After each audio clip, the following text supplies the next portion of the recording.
তিরমিজির বর্ণনা, আল্লাহর হাবিব সাল্লাল্লাহু আলাইহি ওয়াসাল্লাম তিনি বলেন, আল্লাহর হাবিব একবার তার সাহাবায়ে কেরামকে বললেন, ও আমার সাহাবীরা, ইজা মারারতুম বিরিয়াদিল জান্নাহ ফারতাউ।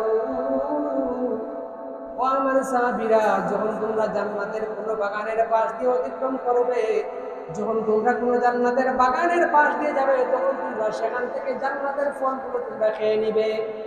সাহাবায়ে কেরাম আশ্চর্য হয়ে গেলেন।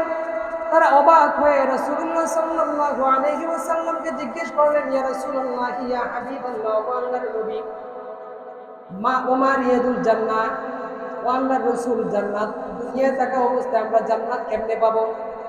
আল্লাহর হাবিব সাল্লাল্লাহু আলাইহি ওয়াসাল্লাম তিনি বললেন, ও আমার সাহাবীরা, তোমরা কেন আশ্চর্য হচ্ছ? জান্নাতের বাগান তো হচ্ছে এটাই।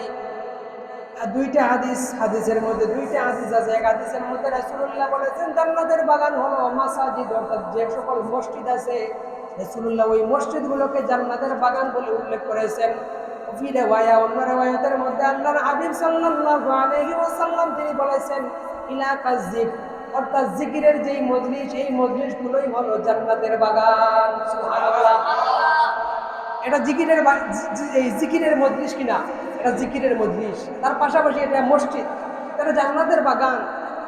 এমন প্রশ্ন রয়ে গেল, রাসূলুল্লাহ বললেন জান্নাতের বাগান থেকে তোমরা ফল খাবে, তো আমরা কি এই মসজিদের মধ্যে কোনো ফল দেখতে পাচ্ছি না? কোনো ফল দেখতে পাচ্ছি না। তাহলে জান্নাতের বাগানের ফল কি?